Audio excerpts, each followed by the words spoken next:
Hey guys, Zack here, and this is my review of JoJo's Bizarre Adventure.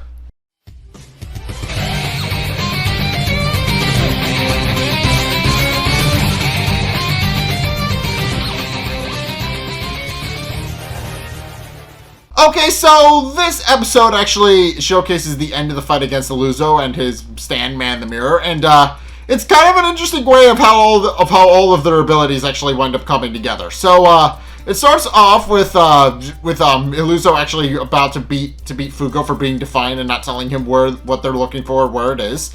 And he's about to attack him, but it's at that exact moment where Abbacchio actually runs off to go find the key, or whatever else they're looking for. So they wind up Abbacchio actually winds up making a lot of noise outside the mirror, which apparently is reflected in the mirror itself. Apparently anything in Illuso's mirror world we actually move inside actually demonstrate inside the mirror world. This has been established with when Purple Haze went on its little rampage last episode, but long story short, he can actually see anything that happens in the mirror world is also reflected in the real world and vice versa. So Illuso is able to tell that Abbacchio is running away because he can see the footsteps inside the mirror world. And after concluding that one of Fugo's partners has actually run off to go get whatever it is they came for, decides to abandon Fugo and go find him, pointing out that obviously Fugo is in no shape to actually keep moving because he was delivered a very one-sided beatdown by Illuso in his stand. So he runs off and leaves Illuso to just kind of Fugo just kind of sit there and not really be able to chase after him, much to Fugo's chagrin, since he obviously can't move. But in case Abbacchio then proceeds to arrive at the dog mosaic and does eventually find out what they're looking for, a small key, which he then notices actually is actually in a crack, but then he sees a piece of mirror, which he remarks feels like he didn't actually see before, and wonders if it had always been there. But then Illuso reveals itself and tries to actually attack Abbacchio and pull him into the mirror, but Abbacchio just responds to that by kicking the mirror away and breaking it, and now realizing what actually happened to Fugo, he quickly realizes that the man in the mirror most likely pulled him into the mirror world to separate him, which is why his stand materialized and he didn't. And he then proceeds to wonder whether or not he'll actually be able to hold it off, but remarks that now that he's destroyed, but that he just needs to get to the key at all costs, especially since he doesn't want to admit to Giorno that he's right. But he then proceeds to try and grab the key at all costs, but then is grabbed by men in the mirror and it starts to be pulled into the mirror. And in truth, Illuso remarks that breaking the mirror apart actually did not work. It actually worked in Illuso's favor because it just left him more openings to pull things through. So yeah, with that, he actually winds up pulling Abbacchio through the mirror and actually gloats his victory over him, pointing out that now that he's pulled him in, all he has to do is beat the shit out of him and take the key.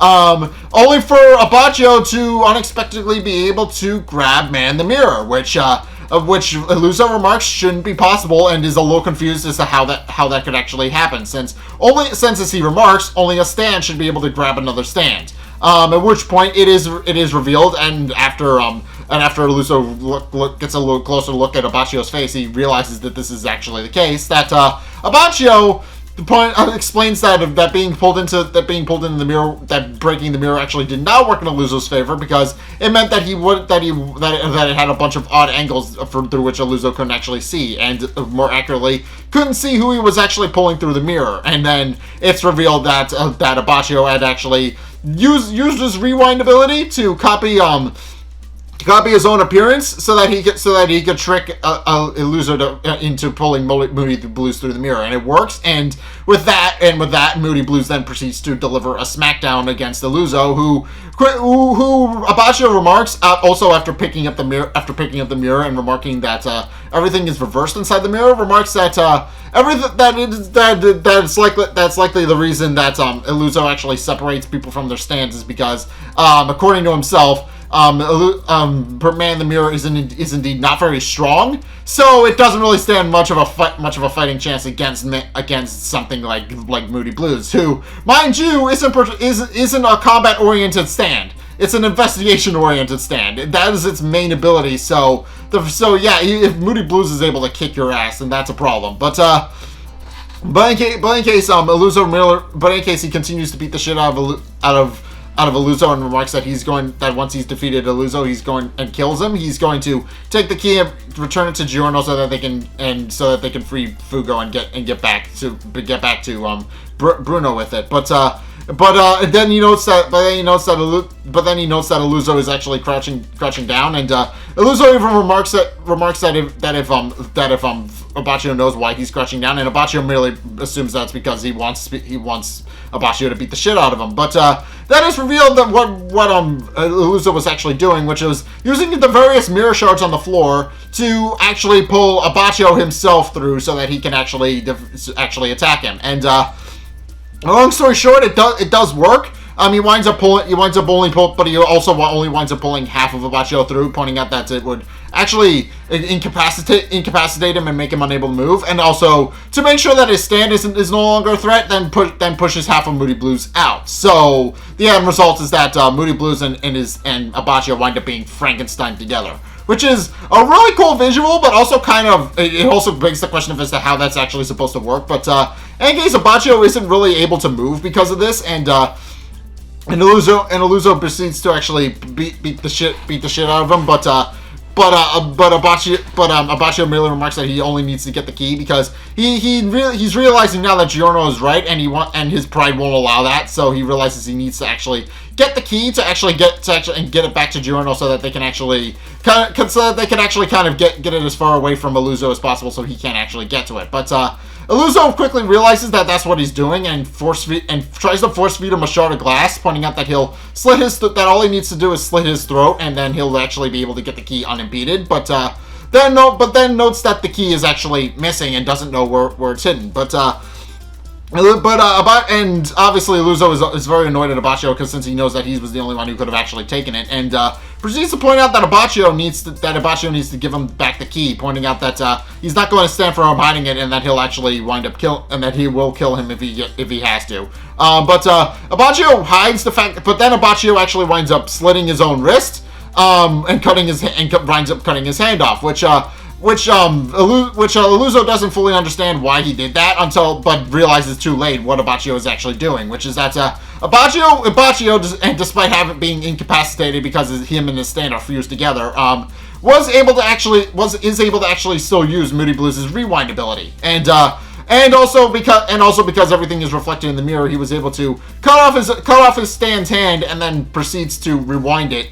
Which enables him to actually take the key back to Giorno, because he's currently holding the key and is able to just rewind his hand back to where it originally came from. So Illuso then proceeds to get a little annoyed, realizing that if Giorno gets the key, it's all over and he'll never be able to get it back. So Abbacchio merely threatens him to actually just slit his throat, pointing out that obviously there's still a very good chance that the key won't actually arrive if he's dead. But as it turns out, that was just Abbacchio's way of actually stalling for time, because then they actually hear the key dropping outside, and Abbacchio merely points out that it seems he's too late and that he should have slit his throat when he had the chance. But Illuso, realizing that he needs to actually go and get the key away from Giorno, proceeds to run off and go get it, with Abbacchio just kind of being very happy about the fact that he's actually successfully gotten the key back to Giorno so that he can escape. But then that victory is very short-lived when he discovers that Giorno both has the key and isn't moving.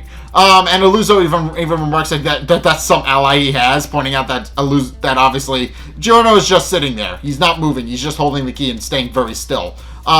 Which Abbacchio points out as a problem, and even tries to yell at Giorno through the mirror to actually get it back. But Giorno can't hear him, so Illuso realizes that now that Giorno has the key, all he has to do is actually pull him free and actually pull him through the mirror, and then he'll have the key, and then victory will be his. So with that, he then proceeds to try and grab Giorno through the mirror, which does wind up working. He actually winds up pulling Giorno through the mirror, but then discovers too late that Giorno has actually been infected with Purple Haze's virus. Which by proxy means that now Illuso has become infected as well because he was the one who pulled Giorno through the mirror, and obviously he was in point-blank range of it. So with that, he winds up getting infected, and Giorno remarks that this is clearly the end for him, pointing out that he was trying to do that on purpose, pointing out to actually get Illuso infected because that's the only way they were actually going to be able to defeat Illuso and his stand. And Illuso quickly realizes that he's in danger and that he's going to die if he's not careful. But and he tries to run off. But Giorno points out that no matter where he runs, he won't actually be able to escape. But Illuso isn't quite done yet and has one last trick up his sleeve to actually try and win. So what he does is he tries to take a play out of Abbacchio's book and uses Man the Mirror to both escape the mirror realm and B, cut off his own hand. Which in turn enables him to actually strip the infected flesh from his own body to actually get rid of it, so that he's no longer infected.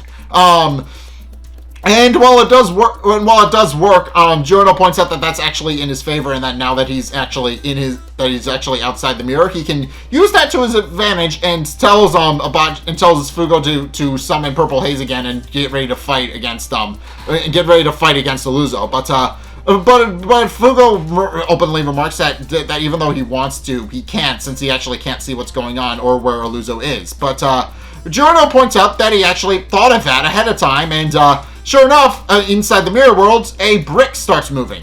So while Illuso was actually remarking about his resolve and how he had the resolve to cut off his own hand, so he didn't actually die to Purple Haze's virus. He then notices that the brick is moving too, and discovers that Giorno had actually turned the brick into a snake. Giorno remarks that he's using the snake to actually track Illuso's movements outside the mirror, since snakes work by sensing thermal temperatures, and that it's currently following Illuso since he's giving off a high thermal temperature himself. So with that, he then remarks that Fugo should have no problem tracking where Illuso is, since they can see the brick as well. It doesn't matter if they're inside the mirror or without it; they can see where the snake is.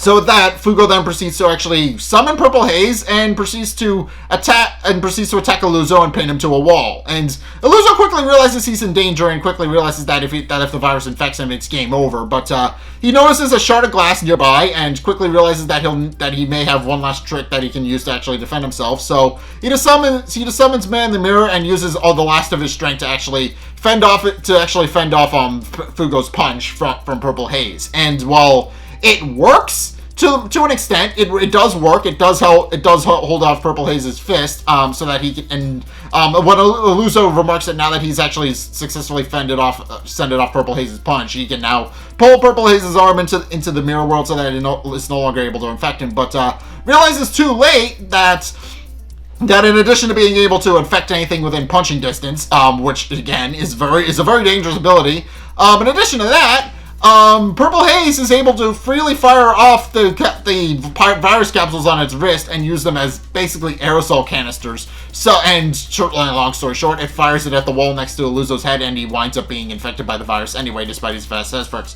And with that, he then proceeds to melt and die.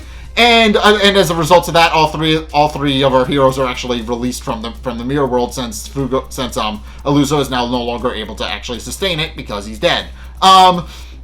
And while Fugo is happy about the fact that they actually managed to defeat Illuso, he does point out the inherent problem, which is that Giorno's still very much infected with Purple Haze's virus, but remarks that even if he wanted to actually help Giorno, he can't, and there's nothing he can do to save Giorno from the virus. But it's at this point where Giorno actually reveals that he had one last trick up his sleeve, and that he's actually happy that they won as quickly as they did, because as he points out. And as Fugo eventually quickly realizes when he sees what's happening to the snake, or rather what's not happening to it, is that Giorno actually made the snake from a brick within the environment that naturally existed when Purple Haze's virus was sent out. So because of that, the snake actually has acquired immunity to the virus. and Fugo quickly picks up what Giorno is pointing out to him, and quickly realizes that now that the snake has active immunity to the virus, they can use that to create a serum and cure Giorno. And sure enough, Giorno then proceeds to actually cure himself in the most metal way possible by using a stand to extract the serum from the snake, and then proceeds to inject it into himself, which winds up hurting like hell, because obviously he's putting a virus into remission, but and a very deadly one at that, I should mention. But he does point out that now that he has has the serum from the snake, should be more enough for him to actually survive. And Fugo can't help but look at Giorno and be slack-jawed in awe at the fact that Giorno just kind of played out all of these things in his head and planned all this out in advance, and can't help but respect him, and even remarks that Giorno risked his life, and that he's very, very grateful for him for actually being able to do that. But Giorno merely remarks that he isn't the only one who risked his life, and points out that Abbacchio actually wound up cutting off his own hand and is currently bleeding out, and remarks that Abbacchio very much put his life on the line to actually defend them, and actually help them get the key back so that they could actually defeat Illuso and his men in the mirror at the ground zero where Purple Haze was first summoned out. So, and then as he passes out from the fact that he's currently fighting off a virus, he then tells Fugo to actually go and tend to Abbacchio's wounds. Meanwhile, Abbacchio, who has heard all of this, remarks that he is both moved by what Giorno said about him, and also a little annoyed, and remarks that he was going to beat the shit out of him, but obviously since he's missing his hand, he'll have to do it later. And with that, he then proceeds to pass out, and Fugo presumably tends to his wounds off screen. But with all of that, they actually wind up being victorious and wind up getting the key that the boss wanted them to find. So overall, pretty helpful. But there is one last thing to this, which is that in the Grand Station in Naples or somewhere in Italy, the leader of the assassins actually winds up coming across a corpse and picking up a burnt piece of paper, and it's not entirely clear what that means yet, because this episode just kind of ends on a cliffhanger, and I think there's this series has like two or three recap episodes in addition to the actual ones that tell the story. So yeah, I think there's this took several breaks so they could get it right. I have no idea, but it is interesting. But in any case, this episode is just interesting in that all of the characters all of the heroes actually wind up using their respective abilities to beat the shit out of Illuso, because obviously no one of them could actually defeat Illuso on their own. Obviously Purple Haze was the one who actually finished him off, but obviously the thing about Purple Haze is that it only works if you're able to be infected, which so Giorno had to actually bring the virus in with him, but in order to do that, they needed Abbacchio's help to actually fight back against it, and Abbacchio is the one who actually revealed its weaknesses, which is that if Illuso isn't aware of something at the time, or isn't able to actually know that something exists, when it pulls something into a mirror, that thing is coming into the mirror whether he wants to or not. Case in point, he pulled a stand to actually kick his ass, which was short-lived, but did wind up working and actually injuring him, and obviously Giorno with the virus, which Illuso didn't know Giorno was infected. So obviously when Giorno got pulled in, he pulled the virus in as well and wound up infecting himself. So yeah, because of that, Illuso was actually forced, because that actually wound up pushing Illuso into a corner where he had to actually escape. But